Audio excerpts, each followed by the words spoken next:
The first thing I noticed when I pulled into my own driveway wasn't that my keys didn't work. It was the smug smile plastered across my wife's face as she watched me from our living room window. 3 months of intensive therapy at Meadowbrook Recovery Center. 3 months of rebuilding myself from the ground up after my spectacular breakdown, and this is the homecoming I get. My name is Elliot Hayes, and I'm 42 years old. Used to be a commercial artist before stress and anxiety decided to redecorate my brain with panic attacks and insomnia. The breakdown hit me like a freight train last spring, right in the middle of pitching a campaign to our biggest client. 1 minute I'm presenting logo concepts, the next I'm hyperventilating on the conference room floor while my colleagues stared like I'd grown a second head. But I'm better now. 3 months of therapy, meditation, and learning to breathe properly again. I even started painting watercolors, something I hadn't done since college. Dr. Martinez said I was ready to come home and rebuild my marriage with Stella. Apparently, Stella had other plans. I tried my house key again. Nothing. The deadbolt didn't even turn. Through the window, I could see Stella laughing with someone, a muscular guy in a tight black t-shirt who definitely wasn't there when I left. Behind them, I spotted Mindy Crawford, Stella's best friend and the town's unofficial gossip coordinator, holding a wine glass and pointing at me like I was some kind of zoo exhibit. That's when the front door opened, and my wife stepped out like she owned the place. Which technically she did. We'd bought it together 5 years ago, back when she still pretended to love me. "Hello, Elliot," Stella said, her voice dripping with fake sweetness. She looked good, better than good, actually. Her blonde hair was perfectly styled, her makeup flawless, and she was wearing that little black dress I'd bought her for our anniversary. The anniversary she'd spent working late with clients. Stella. I kept my voice calm, the way Dr. Martinez taught me. My keys don't seem to work. Oh, that's because I changed the locks. She stepped aside, and the muscular guy appeared behind her. Up close, he looked like he'd been carved from protein powder and testosterone. "This is Nate Sullivan, my personal trainer. Nate, this is my soon-to-be ex-husband." Nate looked me up and down like he was sizing up a particularly unimpressive piece of meat. "This is the guy? Seriously?" He had the kind of voice that suggested his brain cells had been sacrificed for bicep development. "Dude, you need to hit the gym, like immediately." I felt that familiar tightness in my chest, the warning sign of an anxiety attack. But instead of panic, something else bubbled up. Something that felt suspiciously like amusement. "Actually, I've been doing yoga. Very centering. You should try it sometime, though. I'm not sure they make mats big enough for egos your size." Nate's face darkened. "What did you just say to me?" Boys, Stella interrupted, clearly enjoying herself. "Let's keep this civilized. Elliot, I've filed for divorce. The papers are on your way. I'm keeping the house, obviously, since you're clearly not stable enough to maintain a property of this value." From inside the house, I could hear Mindy's distinctive cackle. "Is he crying yet?" "I want pictures." 3 more women appeared behind Stella, her entire wine club, apparently. They looked at me like I was dinner theater, waiting for the breakdown sequel. One of them was actually holding up her phone, recording. "Ladies," I said, giving them a little wave. "Enjoying the show?" "Oh my God, Stella, he's even weirder than you said," giggled Tracy Pemberton, a real estate agent who'd sold us this very house. "The whole mental hospital thing really shows, doesn't it?" "It was a recovery center, actually," I corrected. "Very nice place. Great WIFI. Speaking of which, Tracy, how's your husband handling your affair with the mortgage broker? I heard it's been going on for months." Tracy's face went white. The phone recording me suddenly disappeared. Stella's smile faltered for just a second before snapping back into place. "You need to leave, Elliot. Now. This is my house. These are my friends, and you're trespassing." "Our house," I corrected. "At least until the divorce is final. And I'm not trespassing. I live here." "Not anymore," Nate said, stepping forward. "The lady asked you to leave. Don't make this difficult." I looked at this overgrown gym rat threatening me on my own property, at my wife surrounded by her gaggle of gossiping vultures, at the house I'd worked 60-hour weeks to afford, and something inside me just shifted. Maybe it was the therapy. Maybe it was 3 months of learning to stand up for myself. Or maybe I was just tired of being everyone's favorite punching bag. "You know what, Nate?" I said, setting down my suitcase. "You're absolutely right. I shouldn't make this difficult." I walked calmly back to my car, opened the trunk, and pulled out the can of bear spray I'd bought for hiking trips we never took. Stella always said the woods were too dirty. "What are you doing?" Stella demanded. "Making it easy," I said, and sprayed Nate directly in the face. He went down like a sack of potatoes, screaming and clawing at his eyes. The wine club scattered, shrieking. Stella stood frozen, her perfect composure finally cracking. "You're insane!" she screamed. "No!"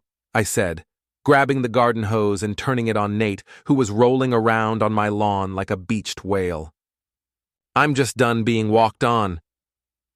By the time the police arrived, half the neighborhood had gathered to watch Nate getting hosed down, while Stella screamed at anyone who'd listen about restraining orders and lawsuits. Mrs. Haskell from next door was taking pictures with her tablet, muttering something about finally getting some excitement around here. Officer Jim Bradley, who'd gone to high school with me, tried not to smile as he took my statement. "So you bear sprayed him because—" "He threatened me on my own property," I said. "Self-defense." "Uh-huh. And the garden hose?" "First aid. Bear spray burns. I was helping. Jim wrote something in his notebook." "Well, technically you're not wrong. But Elliot, maybe next time just call us first?" "Will do, Jim." "Thanks for the advice." As the police car pulled away, without me in it, much to Stella's fury, I grabbed my suitcase and headed for my car. The crowd was dispersing, but I could hear the whispers starting. By tomorrow, the whole town would know that Elliot Hayes had finally grown a backbone. Stella appeared at my car window as I started the engine. Her perfect makeup was smeared, her dress had wine stains, and her hair looked like she'd stuck her finger in an electrical socket. "This isn't over," she hissed. I rolled down the window and smiled. "You're absolutely right. It's just getting started." The Seaside Inn wasn't exactly the Four Seasons, but it was the only place in town that rented by the week and didn't ask too many questions about why a middle-aged man with paint under his fingernails needed a room that smelled like cigarettes and broken dreams. The walls were wood-paneled in that special 70s way that suggested either retro chic or complete surrender to entropy. I was betting on surrender. The bedspread featured a pattern that could charitably be described as abstract and realistically be described as stains from previous tenants' life choices. But it was mine, at least for now, and nobody could change the locks on me. I'd been there 3 days when the legal papers started arriving. First came the restraining order. Apparently bear spraying someone's boyfriend on your own lawn was threatening behavior. Then the divorce papers, thick as a phone book and twice as depressing. Finally, the asset freeze notification, which was Stella's way of making sure I couldn't access our joint accounts while she cleaned them out. "Efficient," I muttered, spreading the papers across the motel's wobbly table. "I'll give her that." My phone buzzed. Brandon Mitchell, my best friend since college, and the only person who'd visited me at Meadowbrook. The text was brief. "Can we talk?" Important. Brandon showed up an hour later looking like he'd rather be anywhere else. He's a tech consultant, the kind of guy who can fix your computer and explain cryptocurrency in the same conversation. But right now, he looked like a man carrying bad news. "You look terrible," he said, settling into the room's only chair. "Thanks. You should see the other guy." "Oh wait, you probably did. It's been all over social media." Brandon didn't laugh. "Elliot, we need to talk about Stella." "What about her?" "That she's been screwing Captain Protein Powder. That she changed the locks while I was getting my head straight. That she's trying to take everything I own, because I'm pretty much up to speed on all that." It's worse than you think. Brandon pulled out his phone and showed me a screenshot. This is from Mindy's Instagram, posted 2 months ago. The photo showed Stella and Nate at some fancy restaurant, holding hands across a candlelit table. The caption read, "When your bestie finds her real soulmate. Wanch, true love. Upgrade complete. Sorry, not sorry. 2 months ago. I'd been at Meadowbrook for a month at that point, working through my anxiety and depression, thinking my wife was home missing me. There's more," Brandon said, swiping to another screenshot. This one was a group text thread between Stella, Mindy, Tracy, and 3 other women I recognized from various social functions. Stella, E is having another episode. Might need to extend his stay. Mindy, perfect timing. More alone time with your trainer. Tracy, how are you handling the finances? Stella, moved everything to my personal account. He's too crazy to notice. Mindy, what about the cottage? Stella, working on it. Found some paperwork issues that might help. The cottage. My blood went cold. She was talking about my father's place on Gull Point, the little cabin he'd left me when he died. It wasn't worth much, maybe $50,000, but it was the only thing I had left of him. Brandon, how did you get these? He looked uncomfortable. Mindy sent them to Sarah by mistake. Wrong group chat. Sarah forwarded them to me because she thought you should know. Sarah was Brandon's girlfriend, a nurse at the local hospital who'd never liked Stella. Smart woman. There's something else, Brandon continued, about the cottage. Stella's been asking around town about property law, inheritance disputes, that kind of thing. And someone vandalized the place last week. Broke windows, spray-painted the walls. I felt that familiar tightness in my chest, but this time it wasn't anxiety. It was rage. She's trying to steal my father's cottage. It looks that way. The vandalism might be to make it look abandoned or to force you to sell. I don't know, but Elliot, she's been planning this for months. The whole time you were getting help, she was setting you up. I stared at the phone screen, at the casual cruelty of those messages. These women had discussed my mental health like it was a minor inconvenience, my recovery like it was an obstacle to their plans. There's one more thing, Brandon said quietly. The night you had your breakdown at the office? Stella was supposed to pick you up, remember? You called her from the hospital? I remembered. I'd called her from the ER, scared and confused, begging her to come get me. She'd said she was stuck in a client meeting but would be there as soon as she could. She was with Nate that night, at his apartment. Mindy posted a selfie, the 3 of them having drinks, celebrating some client deal. The timestamp was 20 minutes after you called. The room went very quiet. Outside, I could hear seagulls fighting over garbage and the distant sound of waves against the shore. Normal sounds of a normal day in a normal town, while my entire life revealed itself to be a carefully constructed lie. I'm sorry, man, Brandon said. I thought you should know. Don't be sorry. Be helpful. You said Mindy sent these to Sarah by mistake? Yeah, why? I smiled, and it felt like the first genuine expression I'd had in months. Because I think it's time to return the favor. Tell me, do you still have that program you wrote in college? The one that could crack social media passwords? Brandon looked alarmed. Elliot, I can't help you hack into people's accounts. That's illegal.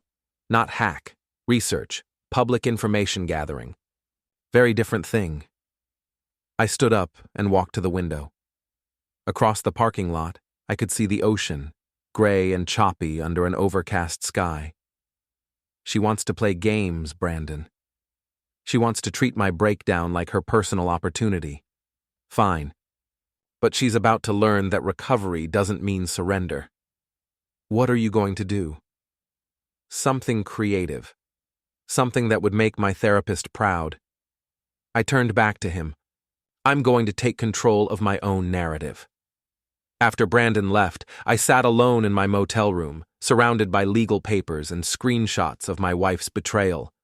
The old Elliot would have had a panic attack. The old Elliot would have called Dr. Martinez and begged for an emergency session. But the new Elliot, the one who'd spent 3 months learning to breathe, to center himself, to find strength in stillness, he was going to do something different. He was going to fight back. The cottage looked worse than Brandon had described. Someone had really done a number on it. Every window was broken, graffiti covered the weathered shingles, and the front door hung open like a broken jaw. But it was still my father's place, still the spot where he'd taught me to fish and paint watercolors and appreciate the simple pleasure of watching storms roll in from the Atlantic. I'd driven out here at midnight, partly because I didn't want to deal with curious neighbors, and partly because there's something about darkness that makes you see things more clearly. The beam from my flashlight cut through the cottage's interior, revealing the extent of the damage. Whoever had trashed the place had been thorough but not random. The destruction was focused. Family photos torn from frames, my father's fishing gear scattered but not stolen, his old easel broken in half. This wasn't vandalism. It was personal. I was photographing the damage with my phone when I heard voices outside. "Told you this was a stupid idea," someone was saying. A woman's voice, slurred with alcohol. "Relax, Mindy. He's locked up in that Fleabag motel, probably crying into his pillow." Nate's voice, unmistakable, even whispered, "Besides, we need to make sure we didn't leave anything behind." I clicked off my flashlight and moved to the broken window, staying low. Through the jagged glass, I could see 2 figures stumbling up the path from a parked BMW. Mindy was carrying a wine bottle and Nate had what looked like a crowbar. "I still don't understand why Stella needed us to trash this place," Mindy said. "It's just a stupid old shack." "It's not about the shack, genius. It's about the insurance." Stella files a claim for vandalism, gets a payout, then argues that Elliot can't maintain the property. Boom, she gets it in the divorce. Insurance fraud. Of course, I should have seen it coming. They were almost to the front door when Nate stopped. "Wait, did you hear that?" I'd accidentally kicked a piece of broken glass. In the stillness of the night, it sounded like a gunshot. "There's someone inside," Mindy whispered, suddenly sounding a lot more sober. "Probably just a raccoon," Nate said, but I could hear the uncertainty in his voice. "Stay here." He stepped through the doorway, crowbar raised, and I had about 3 seconds to decide what to do. The old Elliot would have hidden, called the police, hoped for the best. But the old Elliot hadn't spent 3 months learning that sometimes you have to make your own luck. I waited until Nate was fully inside, then stepped out from behind the overturned couch. "Looking for something?" I asked. Nate spun around, swinging the crowbar. I ducked and grabbed the emergency flare from my father's old tackle box, the one thing the vandals hadn't bothered to destroy. The flare ignited with a brilliant red hiss, filling the cottage with hellish light. "Jesus Christ!" Nate stumbled backward, temporarily blinded. "Close, but no," I said, pointing the flare at him like a weapon. "Now drop the crowbar and step outside, slowly. You're crazy, man. You're actually insane." So I've been told. It's very liberating, actually. When people expect you to be unpredictable, you have so many more options. Nate dropped the crowbar and backed toward the door, hands raised. "Mindy, call the cops." "With what evidence?" I asked. "That you broke into my property with burglary tools? That you committed insurance fraud? That you've been screwing my wife while I was getting medical treatment?" Outside, I could hear Mindy's heels clicking rapidly toward the car. "Look, Elliot, this doesn't have to be a big deal," Nate said. "We can work something out." "Oh, we're definitely going to work something out." I followed him outside, the flare casting dancing shadows across the cottage walls. "But first, I want you to understand something. This cottage belonged to my father. He built half of it with his own hands. He taught me to paint in that front room, showed me how to read weather patterns from that porch." Nate was backing toward his car, where Mindy was frantically trying to start the engine. "And you trashed it for an insurance scam. You destroyed my memories so my wife could steal my inheritance."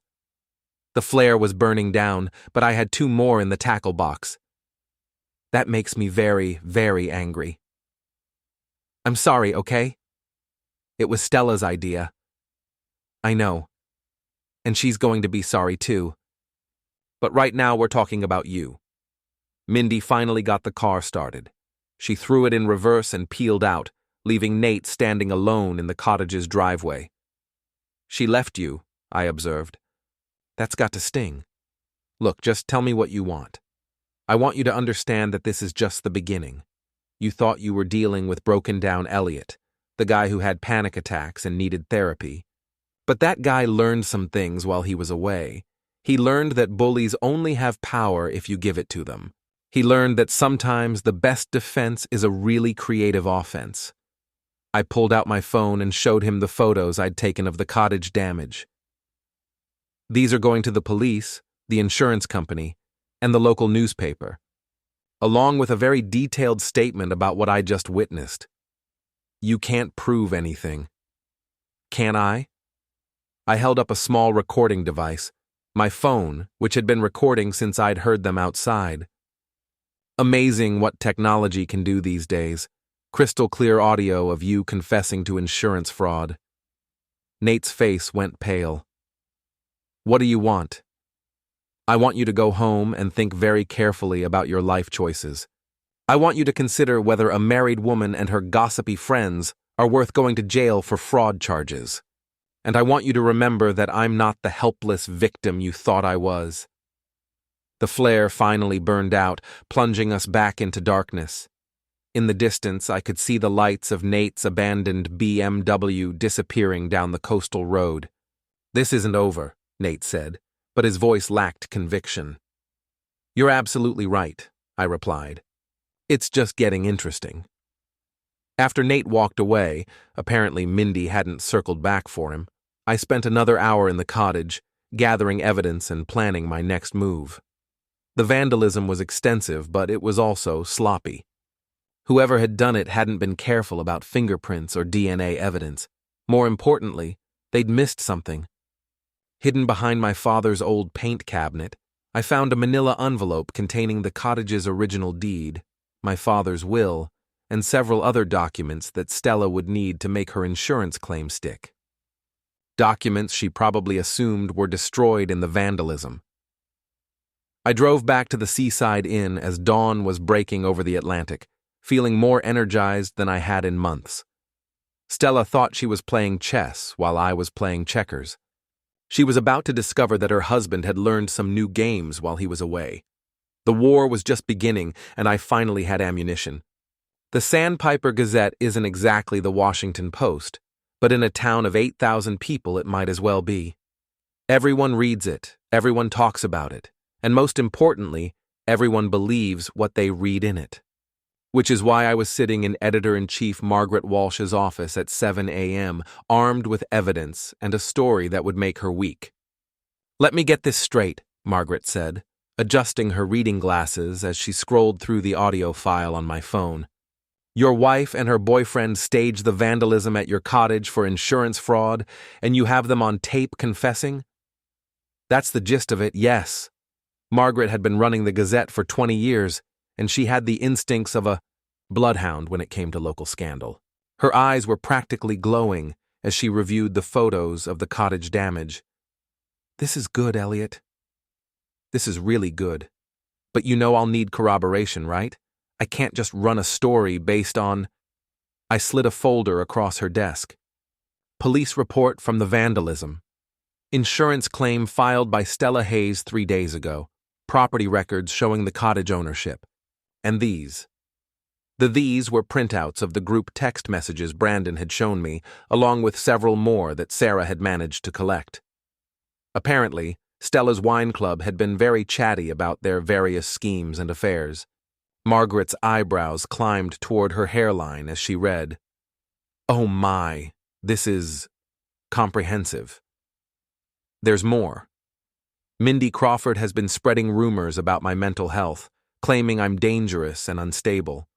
She's also been having an affair with Police Chief Morrison's wife, Karen. How do you know that?" I smiled. because she posted about it on social media.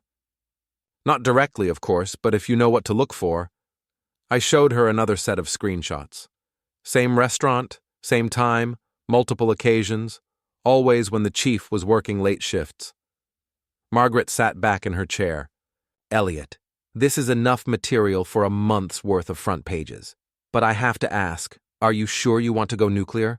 Once this is out there, there's no taking it back. Margaret, they destroyed my father's cottage. They tried to steal my inheritance while I was getting medical treatment. They've been spreading lies about my mental health all over town. I leaned forward. I'm not going nuclear. I'm going public. There's a difference. The story ran that afternoon under the headline, Local Real Estate Broker Accused of Insurance Fraud. Margaret had been thorough but fair, presenting the evidence and letting readers draw their own conclusions. She'd also included a sidebar about mental health awareness and the importance of supporting community members in recovery. By evening, my phone was buzzing constantly. Most of the calls were from reporters at bigger papers, but some were from people I hadn't heard from in years. Old friends, former colleagues, even my high school art teacher, all expressing support and outrage on my behalf. The best call came from Julia, my sister, the lawyer, who'd been following the story from her office in Boston. Holy shit, Elliot, she said. I mean, holy cow. Sorry, professional habit. But this is incredible. Stella's attorney called me 3 times today, trying to negotiate. What did you tell him? That my client is no longer interested in quiet settlements. That if Mrs. Hayes wants to play hardball, we're happy to oblige. I also mentioned that insurance fraud is a felony, and that the FBI takes a dim view of schemes involving federal disaster relief funds. Federal disaster relief. The cottage was damaged in Hurricane Sandra 2 years ago, remember? Stella filed for FEMA assistance as part of the insurance claim. That makes it a federal case if she's been planning to defraud the system. I'd forgotten about the hurricane damage. My father had been alive then, and he'd refused to file any claims, saying the cottage had weathered worse storms, but apparently Stella had been thinking ahead even then. Julia, you're brilliant. I'm expensive. But for you, I'm brilliantly expensive. Now tell me, what's your next move? I'm not sure yet, but I think it involves Stella's open house tomorrow night. The annual Coastal Properties Showcase was Stella's biggest event of the year, a chance for the town's real estate elite to network, gossip, and show off their most expensive listings. She'd been planning it for months, and according to the newspaper ads, it was going to be held at the old Weatherby mansion overlooking the harbor. It was also going to be very, very public. Elliot, Julia said carefully, please tell me you're not planning to do anything that will require legal representation. Nothing illegal, I assured her. Just creative. After I hung up, I drove to the local print shop and placed an order for 500 flyers. The design was simple, just the screenshots of the group text messages, blown up to readable size with a header that read, "What they really think of you." Then I stopped by the electronics store and bought a small Bluetooth speaker and a USB drive. Finally, I visited Brandon's apartment and asked him to help me with a little project involving social media automation and scheduled posts. I don't like this, Brandon said as he set up the program. This feels like revenge. It's not revenge, I corrected. It's accountability. There's a difference. What's the difference? Revenge is about making them suffer. Accountability is about making sure everyone knows who they really are. Brandon finished the setup and handed me back my laptop. The posts will go live automatically at 8 p.m. tomorrow. Are you sure about the timing? Right in the middle of the cocktail hour, when everyone will be checking their phones and showing each other the latest gossip. And if this backfires? I thought about my father's cottage, about the broken windows and destroyed memories, about Stella's cold smile as she told me I was too unstable to own property, about 3 months of therapy and recovery while my wife planned to rob me blind. Then at least I'll go down swinging. The next evening, I put on my best suit, the navy blue one Stella had always said made me look distinguished, and drove to the Weatherby mansion. The parking lot was full of expensive cars, and I could hear laughter and conversation drifting from the grand ballroom. I walked up to the front door like I belonged there, nodded to the doorman, and stepped inside. The party was in full swing. Stella was holding court near the main staircase, surrounded by potential clients and wearing a dress that probably cost more than my monthly motel rent. She looked confident, successful, completely in control of her world. She was about to discover that control is just an illusion. I checked my watch. 7:58 p.m. 2 minutes until showtime. At exactly 8 p.m., every phone in the Weatherby mansion started buzzing simultaneously. I'd positioned myself near the bar, close enough to watch Stella's face but far enough away to avoid immediate detection. The automated social media posts were going live across Facebook, Instagram, and Twitter, tagged with every local business and community group in town. The first person to check their phone was Tracy Pemberton, the real estate agent who'd been so eager to record my breakdown. Her face went white as she read, then she frantically started tapping her screen, probably trying to delete or report the posts. Too late. The screenshots were already spreading. "Oh my God," someone gasped near the appetizer table. "Did you see this?" "It's about Stella Hayes." The whispers started like ripples in a pond, spreading outward through the crowd. More people pulled out their phones, and I could see the exact moment each person realized what they were reading. The expressions ranged from shock to disgust to barely concealed delight, because nothing spreads faster than small-town scandal, especially when it involves someone who'd been looking down on everyone else. Stella was still talking to a potential client when Mindy rushed over and whispered something in her ear. I watched Stella's confident smile falter, then disappear entirely as she grabbed Mindy's phone. "Ladies and gentlemen," I said, raising my voice just enough to carry across the room, "if I could have your attention for just a moment." The crowd turned toward me, and I could see the recognition dawning on faces throughout the ballroom. Elliot Hayes, the crazy husband, the one who'd had a breakdown and bear-sprayed someone on his own lawn. "I know many of you have been reading some interesting messages tonight," I continued, pulling out the Bluetooth speaker and connecting it to my phone. "Messages that reveal what certain people in this community really think about the rest of us." Stella was pushing through the crowd toward me, her face flushed with anger. "You need to leave. Now. This is a private event." "Actually, it's a public showcase, advertised in the newspaper and open to potential buyers," I replied. "I'm a potential buyer. I'm in the market for honesty, integrity, basic human decency. Unfortunately, it seems like those are in short supply around here." I pressed play on the audio file from the cottage. Nate's voice filled the ballroom, crystal clear. "It's not about the shack, genius. It's about the insurance. Stella files a claim for vandalism, gets a payout, then argues that Elliot can't maintain the property." The room went dead silent, except for the recording.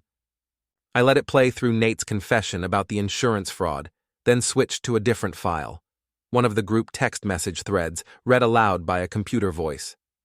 "Stella Hayes. E is having another episode. Might need to extend his stay. Mindy Crawford. Perfect timing! More alone time with your trainer." "Stop it!" Stella hissed, lunging for the speaker. I stepped aside, and she stumbled in her high heels, catching herself on a nearby table and knocking over several wine glasses. The crash seemed to break the spell that had fallen over the room. Suddenly, everyone was talking at once. Phones were coming out to record, and I could hear my name being whispered along with words like insurance, fraud, and affair, and mental health. "You want to know about my mental health?" I asked, raising my voice again. "I had a breakdown, a real one, panic attacks, depression, the works. And while I was getting treatment, learning to breathe again, learning to value myself again, my wife was planning to steal everything I owned." I pulled out the folder of documents I'd found at the cottage. She vandalized my father's property. She filed false insurance claims. She spread lies about my mental state to justify taking my inheritance. And she did it all while I was fighting to get better. Stella had recovered her composure somewhat, but her perfect makeup was smeared and her dress was stained with wine. "He's lying," she said to the crowd. "He's having another episode." This is exactly why I had to protect myself. Protect yourself? I laughed and it felt good. From what? From someone who was getting medical treatment? From someone who never raised a hand to you, never threatened you, never did anything but work 60 hours a week to pay for this lifestyle you're so desperate to maintain? I turned to address the crowd directly. How many of you have struggled with mental health? Anxiety, depression, stress? How many of you have family members who've needed help? Several hands went up hesitantly, then more, then almost half the room.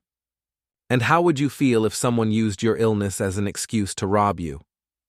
If someone took your worst moments and turned them into weapons against you? The murmurs from the crowd were changing tone. I could see it in their faces, the shift from entertainment to empathy, from gossip to genuine anger on my behalf. The truth is, I continued, I'm grateful for my breakdown, because it taught me who I really am, and more importantly, who the people around me really are. It showed me that recovery isn't about going back to who you were before. It's about becoming someone stronger. Nate chose that moment to make his entrance, pushing through the crowd like he was coming to Stella's rescue. He looked around the room, taking in the hostile faces and raised phones, and I could see him realize that he'd walked into a trap. "There's the other half of the insurance fraud team," I announced. "Nate Sullivan, everyone. Personal trainer by day, vandal by night.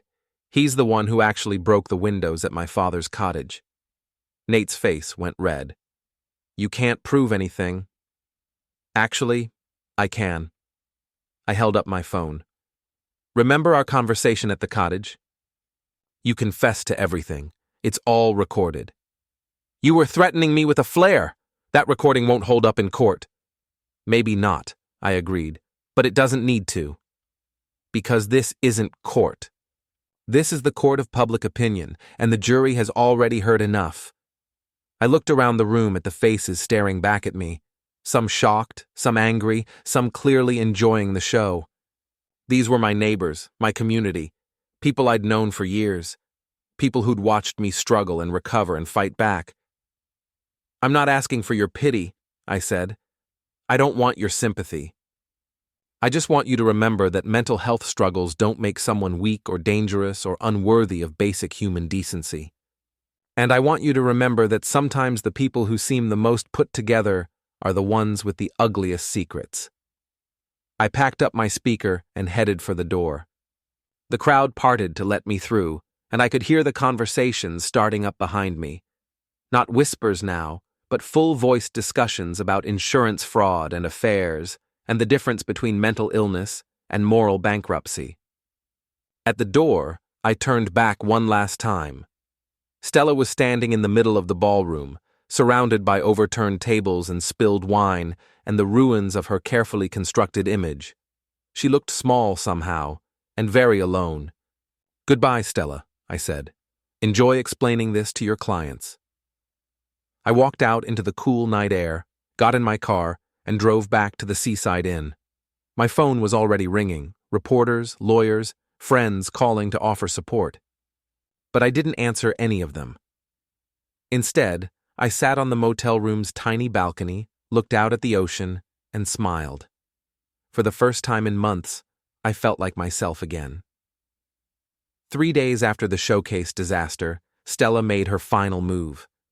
I should have seen it coming, but I was too busy enjoying the aftermath of her public humiliation to pay attention to the warning signs. The first sign was that she'd gone quiet. No angry phone calls, no threatening texts, no attempts to contact me through lawyers or mutual friends. For someone who'd spent months orchestrating my downfall, the silence was ominous. The second sign was that my dog was missing.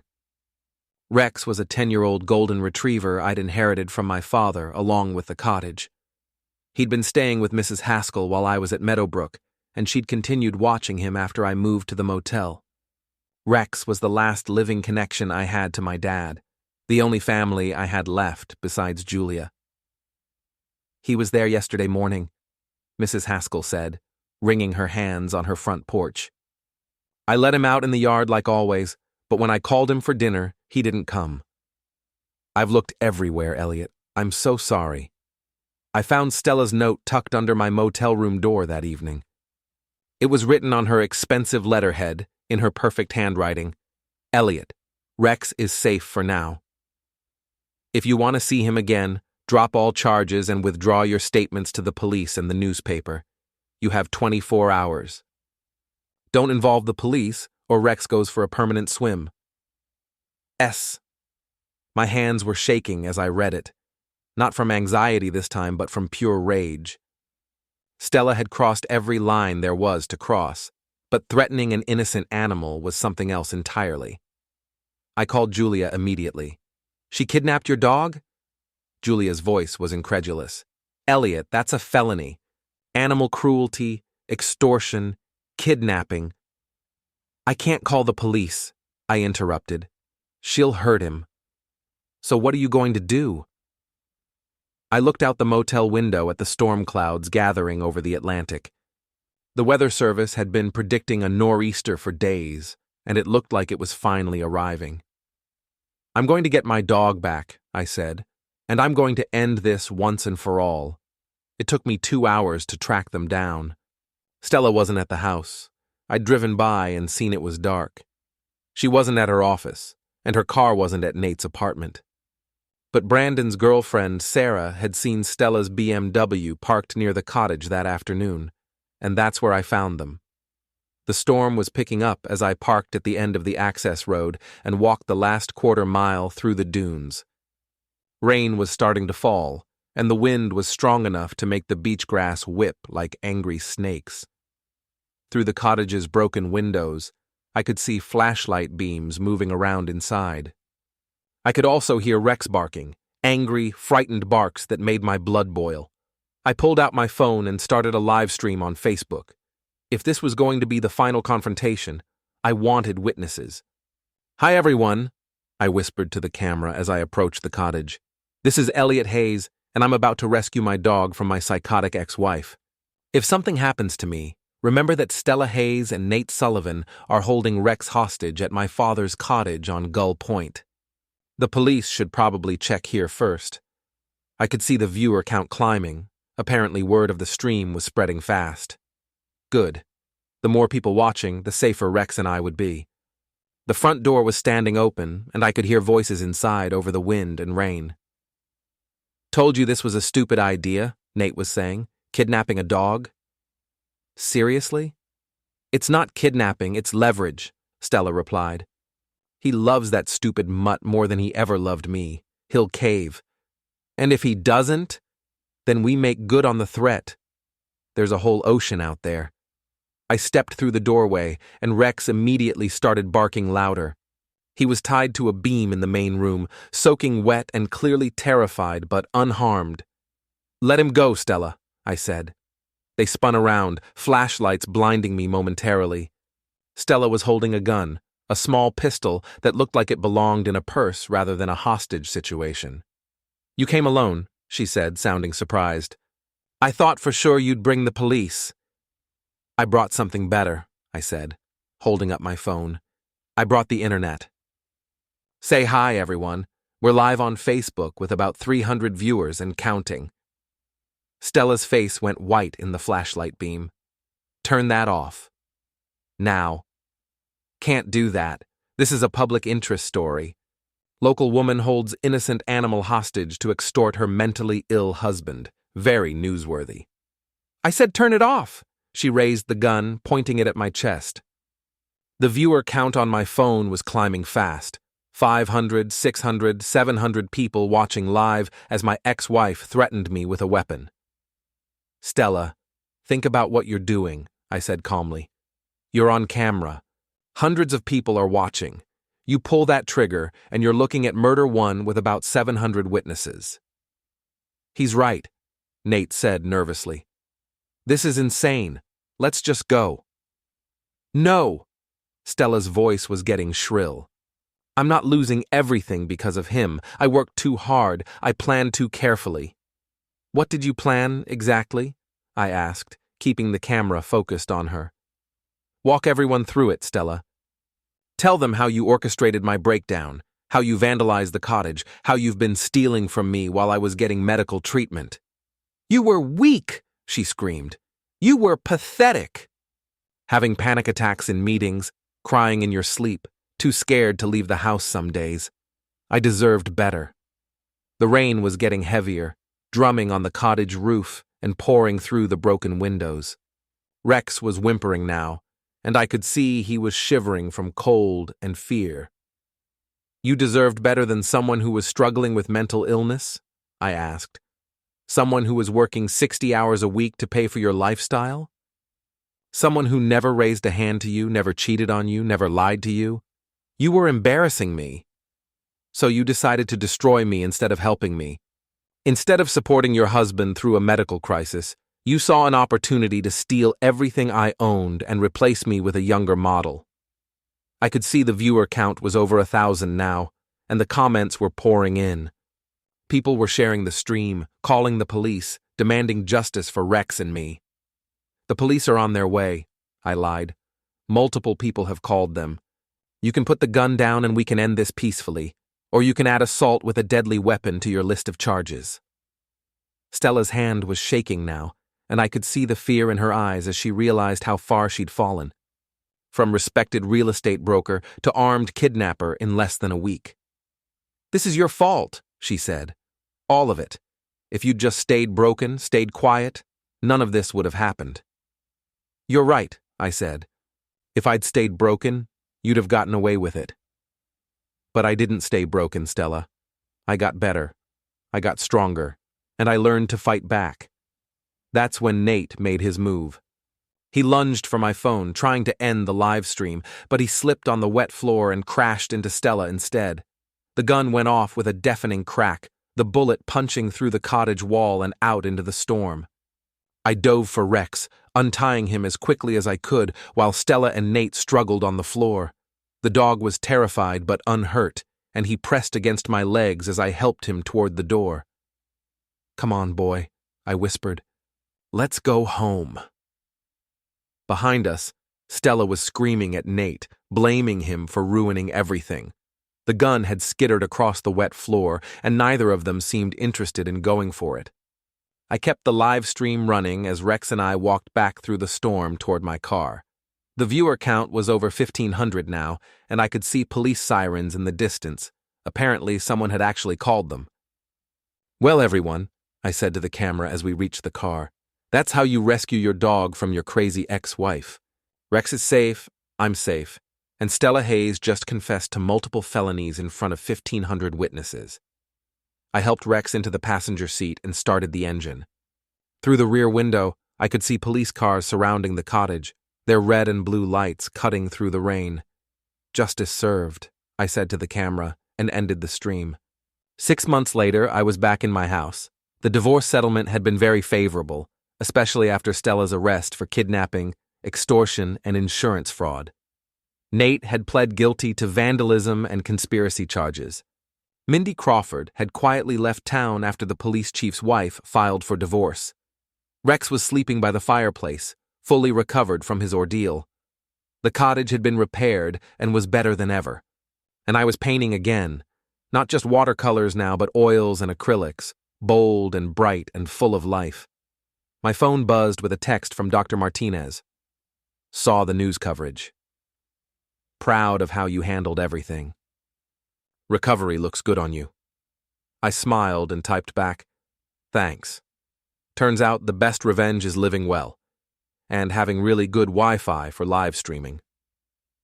Outside, the ocean was calm under a clear blue sky.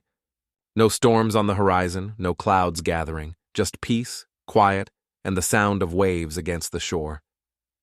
I picked up my brush and got back to painting.